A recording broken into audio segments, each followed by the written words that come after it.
My family erupted in laughter. As I stood at my father's funeral, the atmosphere shifted when the lawyer began to read the will, silencing any lingering laughter. The envelope bore no return address, merely my name etched upon the surface in a rigid, hauntingly recognizable script. I almost discarded it, along with the other clutter of junk mail. Yet, an unseen force compelled me to pause. My fingers quivered as I eased it open, steeling myself for an unknown sensation that loomed ahead. A somber invitation to a farewell gathering. My father had passed away. I gazed at the blank page, searching for a spark of emotion. Stunned disbelief, melancholy, fury. Yet, an eerie calm enveloped my being. It had been a decade since I last received any word from the Thomas family. A complete 10 years have passed since I departed from Charleston, leaving behind every judgmental gaze, every frosty reception, and every harsh word. It was unmistakably evident. I had ceased to belong to their ranks. The memory of that day lingers, the moment I chose to turn my back and leave. Caleb, a mere infant, was secured in the back seat of my car as I navigated the road with a split lip and a suitcase brimming with baby garments. I had finally escaped the man who shattered more than just bones, and in place of refuge, my father bestowed upon me a heavy burden of shame. "You've created your own circumstances," he read, and thus it came to an end. Yet I remained intact. I crafted a fresh existence for us in Savannah. Tranquil, modest, yet secure. I secured a position organizing books at the library, shared bedtime tales with Caleb, and rediscovered the art of breathing. Despite my father's silence, his lack of outreach, his absence of apology, and his failure to inquire, I continued to send money. Each month, I ensured that old Mr. Gerald next door had everything he required. I kept it to myself, particularly from Caleb. As I grasped the letter in my hands, a singular thought consumed me. Why now? What compels one to extend an invitation to the daughter once deemed unworthy? Caleb must have noticed the expression on my face, for he approached me and murmured softly, "Are you going to go?" I chose not to respond. My throat felt constricted. I found myself gazing at the letters etched upon that pristine sheet of paper. Then, he added, "Perhaps he left behind more than just a will, Mother. Perhaps he has left behind something for you." As I gazed upon my son, my steadfast anchor and unwavering witness, a profound change stirred within me. Uncertainty loomed ahead, yet a singular truth anchored my thoughts. If there were any final words to be spoken, I longed to listen to them. With a deliberate fold, I tucked the letter away, gathered my belongings, and steeled myself for a journey back to the very place I had vowed to leave behind forever. The chapel appeared more diminutive than I recalled, with wooden beams arching above and stained glass dulled by the overcast Charleston sky. It ought to have been a sanctuary, yet the atmosphere was thick, tainted with the lingering scent of faded fragrance and the bitterness of long-held grudges. I crossed the threshold of the double doors, Caleb at my side, his tiny hand firmly clasped in mine as we progressed down the aisle. Curious gazes began to shift in our direction long before we reached the midpoint. Whispers ignited, dancing like sparks in the air. Some openly expressed their astonishment. Others merely gazed, as if they were witnessing a spectre. And then I beheld them. Vanessa and Tyler stood at the forefront, their black attire impeccably tailored, grief adorned like a subtle makeup. Noticeable yet restrained, carefully avoiding any smudge. Vanessa's gaze met mine initially, a brief spark of incredulity passing between us. Then her lips curled, deliberate and piercing. Well, she murmured softly, her voice carrying just enough for the nearby pews to absorb each syllable. "It seems the wayward daughter believes there are still riches to be found." Tyler emitted a soft chuckle, yet the glint in his eyes betrayed no trace of amusement. just judgment, the very same I was raised with. I chose not to respond. I continued my stride, gaze fixed ahead, posture unwavering, despite the overwhelming urge within me to pivot and flee. I settled into a seat at the far end of the last pew, back row, distancing myself as much as possible from them. I did not arrive for their sake. I arrived without the intention of stirring up any drama. I have come to bid you farewell. Caleb nestled next to me, his grip on my hand growing firmer. His fingers quivered with an unmistakable tension. I bent down just a bit, murmuring softly, "It's all right, darling. We are merely present to take a seat." Yet, deep down, I understood it was far from acceptable. Not quite. From the front, the preacher prepared to speak. Clearing his throat with intention, the service commenced. Whispers of prayers, a handful of unsteady eulogies, the sort of courteous lamentation that feels practiced. Devoid of depth, not a single mention of my name was made. Not a single soul recognized me as his daughter. They leaped from the tender echoes of childhood memories directly into the unwavering dedication of Vanessa. While Tyler's frequent business trips home served to lend a hand in managing the affairs, the story was polished, organized, refined. My father passed away as he lived, crafting a narrative that excluded me from its pages. Caleb rested his head gently on my shoulder, a picture of tranquility and silence. I fixed my gaze forward, yet the heat in my ears betrayed me with each furtive look, each muffled laugh concealed behind a crumpled tissue. I found myself holding back tears, not out of a lack of desire, but rather from an unexplainable restraint. I had already shed all my tears long before, as the service drew to a close. Individuals started to make their way out. A handful strolled by, their eyes averted, oblivious to my presence. One older cousin gave a rigid nod, then turned his gaze elsewhere. Vanessa glided by, as if I were nothing more than a shadow. Tyler trailed behind, pausing briefly to meet my gaze. He murmured, "I didn't think you had the guts to show up." I held his gaze steady, unwavering. He smirked, echoing my own sentiments. "Do not settle into ease. This tale no longer belongs to you."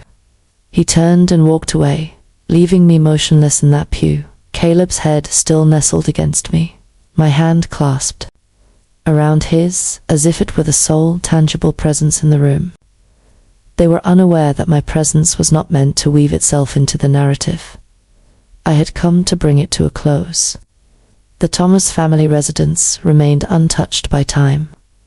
The white columns stood unchanged, the red brick remained steadfast, and the ivy twisted around the porch as if it was suffocating something hidden below yet. As I crossed the threshold after a decade, it was as if I had entered a frigid chamber, chilly, free from contamination, muted in every inappropriate manner. The guests had started to assemble. Relatives, former acquaintances, several colleagues in commerce. I was familiar with many of the faces, yet none of them met my gaze directly. Their voices hushed to mere whispers upon my arrival, yet each furtive glance pierced me like 1,000 tiny needles against my skin. Vanessa lingered by the fireplace, swirling white wine in a crystal glass as if it were a celebration rather than a funeral. Tyler leaned effortlessly beside her, one hand nestled in his blazer pocket, the other cradling a glass of deep red. They resembled hosts at a cocktail party, rather than children grieving the loss of their father. As I stepped in alongside Caleb, a grin crept across Tyler's face. "This won't take long," he declared, his voice carrying to half the room. Years ago, she was cast aside. A handful of individuals let out a nervous laugh. Others averted their gaze as if a sudden realization had struck them, drawing their attention to something significant on the distant wall. I chose not to reply. Silence enveloped the moment, leaving no words to be spoken. I held onto my coat, despite the warm glow of the crackling fire. Caleb remained near me, his tiny fingers gripping my hand with a firm hold. He remained silent, yet I sensed his gaze sweeping across the room, observing each movement. Deciphering the tension as only a child who has weathered both silence and tempest can, we settled into a seat at the rear of the parlor, distanced from the the hearth, and the wine. As I surveyed the room, my eyes lingered on the framed photographs adorning the walls. Vanessa in her college days, Tyler captured on a boat, and the cherished memories of family vacations to Hilton Head. There isn't a single photograph of me, not even from our childhood days. I found no element of surprise in the situation.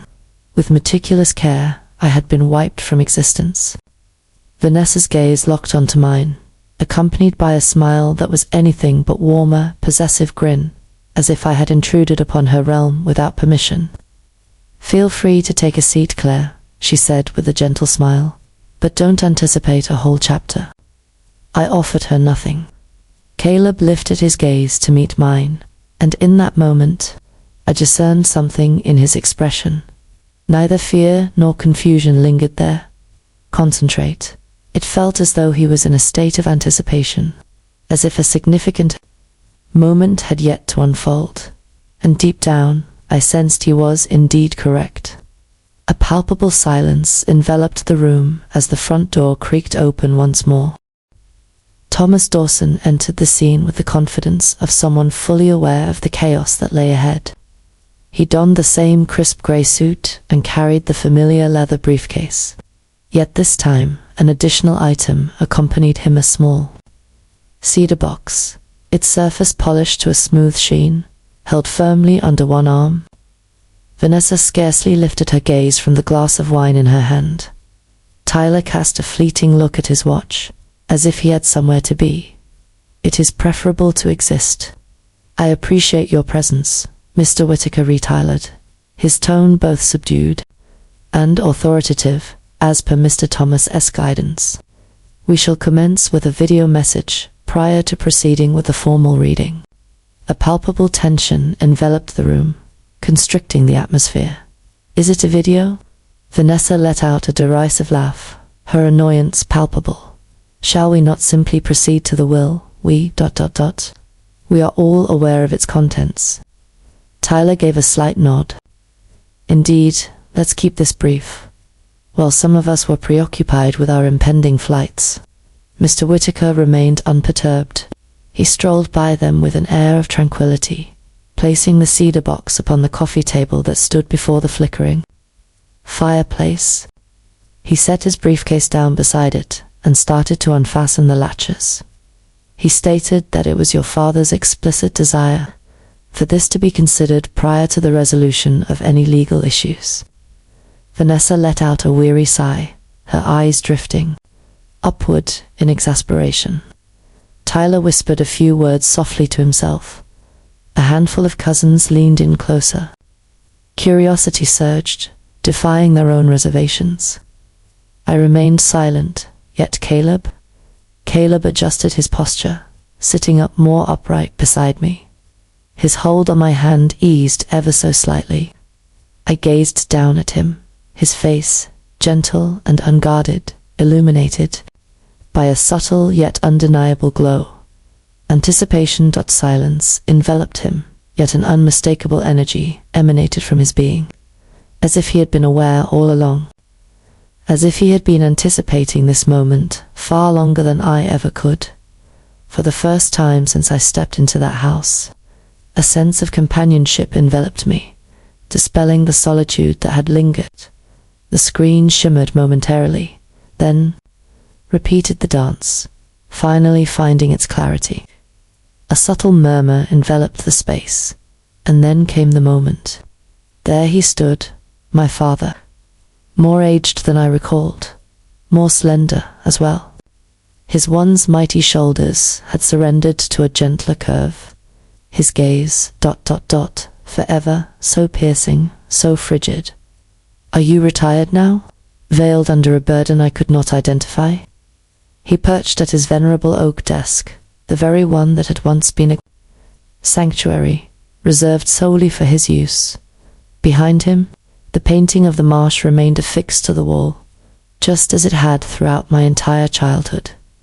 He gazed straight into the lens. "If Claire happens to be observing this," he started, his voice deep and rough, "an apology long overdue is what I owe you." Each inhalation within the space appeared to come to a standstill. "I was mistaken," he admitted. "I formed an opinion about your decision to exit a marriage that was beyond my comprehension. I once perceived you as fragile." I pondered. "Your actions reflected a certain self-centeredness. I allowed myself to embrace the comforting illusions I craved, for it was far simpler than confronting the inquiries I wasn't prepared to face." He hesitated, his fingers fidgeting subtly in his lap. "An unfamiliar nervous tic revealed itself when you appeared on my porch that night. Battered and trembling, cradling your baby, I ought to have welcomed you inside. I ought to have brought you in and whispered, 'You are safe now.' Yet, I did not. Pride overshadowed the whispers of love. A knot tightened in my throat."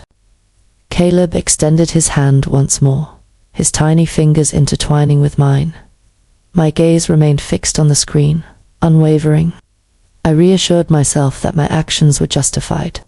I was imparting the lesson of responsibility to you, yet the reality is, I indeed was, inflicting consequences upon you, in the act of departing, in the pursuit of self-discovery, for having the audacity to surpass the strength I ever envisioned for you. Behind me, the faint rustle of chairs shifting echoed softly, a person releasing a breath with excessive volume. Yet, I remained steadfast, not turning away. I was unable to, not now. "I found out the truth, Claire. Several years back, Gerald arrived, with an envelope in hand. It was mentioned that it came from a friend who wished to take care of the heating bill. The script, the solution, revealed itself swiftly." He leaned in just a bit, his eyes sparkling with intrigue. "Funds have been transferred. Each month, for countless years. Silently, no acknowledgement, no contact. Simply show concern. Even when I offered you nothing in exchange. Even when I pretended you didn't exist. You have always remained my daughter. Even when I ceased to be your father." My breath caught in my throat. I blinked, momentarily caught off guard, challenging, struggling to hold back the tears from descending. Yet they had already arrived, scorching, swift, quiet. "I observed you from afar." He pressed on. "Gerald shared with me the details of your current situation, concerning the library, concerning Caleb. He claimed to be quite the clever one. He claimed to see the world through your eyes, with unwavering patience." Then, a smile graced his lips, a faint, weary smile, and it shattered me. "Your forgiveness is something I feel I do not merit, Claire. Yet, if there is one thing I can impart to you, allow this to be. I admit my error. You were indeed correct. You took the step I should have taken ages ago. You safeguarded your child. You turned your back on suffering. You have crafted something superior." He inhaled unsteadily. "I refuse to be the man who abandoned his daughter, leaving behind a legacy of regret. I've made revisions to the will. They remain unaware for the time being, yet they shall." Gasps flitted through the room, akin to startled birds taking flight. A muffled curse escaped their lips. Vanessa adjusted her position in her seat with a sudden movement. Tyler's jaw tightened. I scarcely caught their words. My father once expressed that all he ever desired was to take pride in his children. Indeed, I am, about you, of the woman you transformed into while I was unaware. For a fleeting instant, the screen faded into darkness. Then he ignited once more with his last utterance. "Convey my gratitude to Caleb for granting me one final opportunity to embrace fatherhood, even if it was from afar. Suddenly, all was engulfed in darkness. Silence descended, denser than sorrow. Silence enveloped the room, as if a spell had been cast, leaving no one with the courage to utter a word. Yet, after a decade, I finally heard my father, his voice resonating with clarity. As soon as the screen dimmed, whispers filled the air. Perplexity, fury, refusal to acknowledge reality. Mr. Whitaker forged ahead, undeterred by the absence of quiet. He adjusted his glasses, opened the leather folder resting on his lap, and retired. The video was intended to provide context. At this moment, in accordance with Mr. Thomas S. updated, notarized, and legally binding last will and testament, I shall now proceed to unveil the final allocations. Vanessa exhaled sharply through her nose, as if bracing herself for battle. Tyler crossed his arms over his chest and leaned back, a smug expression on his face, as if the video held no significance at all. To my daughter, Claire Bennett, Dawson began, his voice unwavering and dignified. I bequeath the entirety of the Charleston family residence, along with all its contents and the surrounding land, in full. The atmosphere shifted, as if the very air had turned to face me, necks twisting in unison, disbelief igniting in the depths of every gaze. My hands lay frozen in my lap, while Caleb's remained securely nestled within my grasp. Furthermore, Dawson elaborated, I bequeathed to Claire Thomas the amount of $250,000 in liquid assets, along with all remaining balances in my retirement savings. A subtle change swept through the atmosphere. He had more to say. To my son Noah, I bequeath a trust for his college education, amounting to $100,000. My heart leaped. Caleb gazed up at me, his lips parted just enough to reveal his confusion as he grappled with the meaning of my words. I was making an effort as well. Dawson hesitated for a moment before turning to the last page. To my beloved son, Tyler, and my cherished daughter, Vanessa, I bequeath the following: a trove of family photo albums, my cherished military compass from days gone by, and the Bible my mother gifted me on my 18th birthday. A sharp intake of breath echoed from a distant corner of the room. Vanessa sprang to her feet. What is this? Her voice cut through the air, piercing and tremulous, already quivering with emotion. That simply could not be done. It seems there has been an error, Dawson stated with unwavering certainty, unperturbed by the situation. Your father revised the will 2 years prior.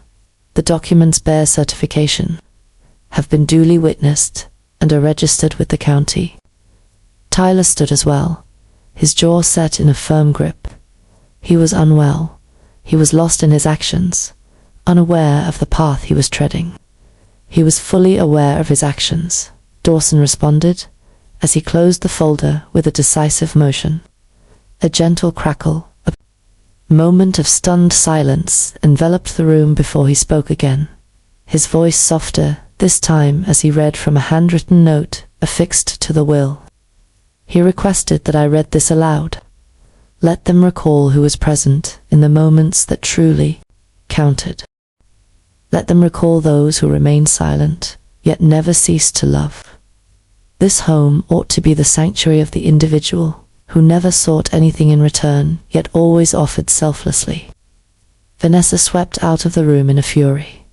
Tyler, he followed. After a pause, dragging disbelief like a shadow in his wake, I remained still.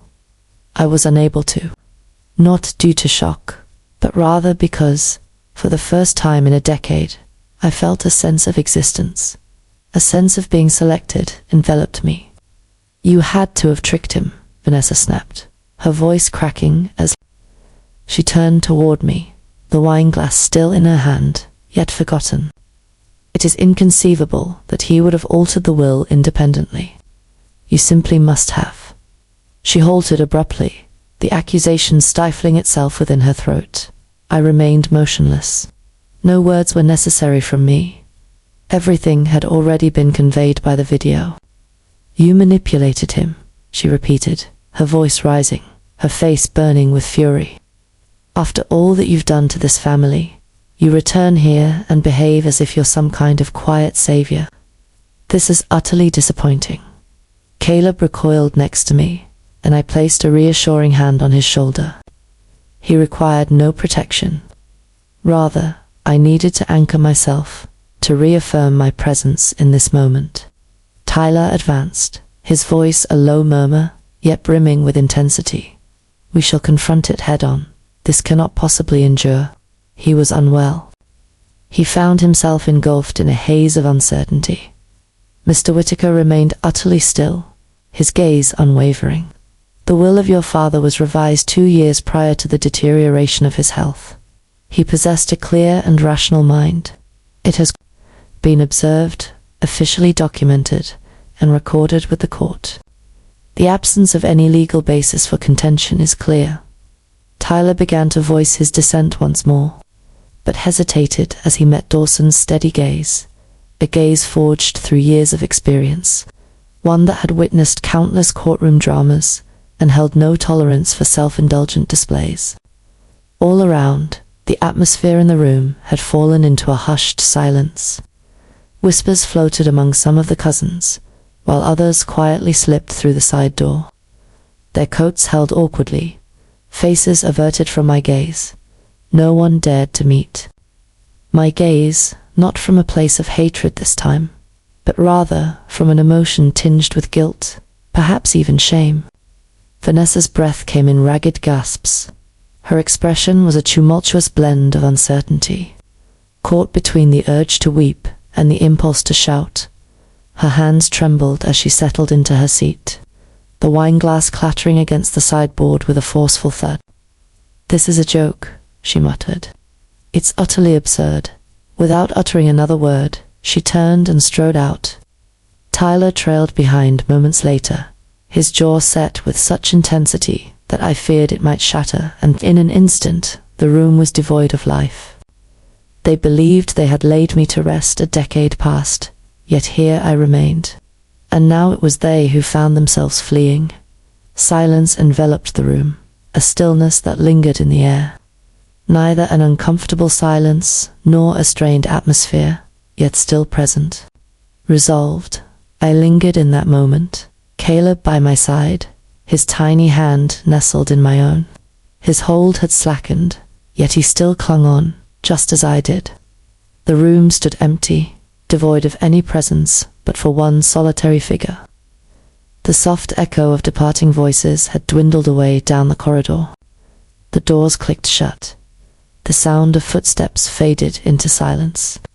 With deliberate grace, I ascended and made my way to the corner of the room, where the well-worn leather reading chair nestled comfortably beneath the bay window. It remained, untouched by time, its arms faded, joints creaking, molded into the silhouette of the man who once claimed it as his throne. I gazed at it for a moment, then leaned down and softly traced my fingertips along the upper edge. "Farewell, Father," I murmured. "I extend my forgiveness to you." The words flowed freely, unimpeded by hesitation. They descended without burning or twisting, as if they had been poised for this moment all along. Caleb remained silent behind me. There was no necessity for him to do so. The fireplace whispered its gentle crackle, enveloping the room in a cozy orange embrace, the images resting on the mantel, the aged floorboards beneath, and the very atmosphere itself. Everything seemed transformed. At this moment, there is no hostility, no weight. Only a serene tranquility prevails. I cast my gaze around the house once more. After so many years, it was a revelation to feel that I was no longer an outcast in this place.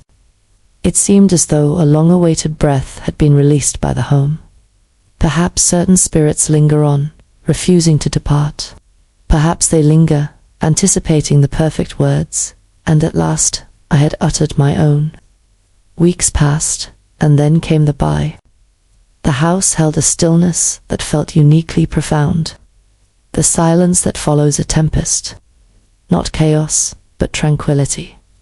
Tranquility. Caleb had staked his claim to the sunroom, transforming it into a sanctuary for his art supplies. Each morning, I discovered him immersed in his art, capturing the essence of cardinals, blue jays, every avian creature that graced the backyard trees with its presence. His laughter occasionally resonated through the hallway, gentle and radiant, illuminating areas that once felt heavy. On a quiet morning, a letter appeared, nestled within a simple white envelope. There was no return address, yet the handwriting was unmistakable. Gerald Adams. I unwrapped it with great care, fingers poised with unwavering calm. He wept. Claire, the note declared. It was on that day he came to the profound realization that it was you. Your father appeared smaller than I had ever seen him before. He bore that truth with him until the very end. With a gentle fold, I tucked the letter away and made my way onto the porch. Caleb perched on the top step, sketchpad resting on his knees, tongue caught between his teeth as he delicately shaded the wings of a hawk. As I gazed across the expanse of the lawn, the oak trees danced softly in the whispering breeze. In the end, he caught sight of me, I declared. To no one in specific, the girl they erased remained ever present. She had merely been biding her time, anticipating the moment when the truth would finally return to its rightful place.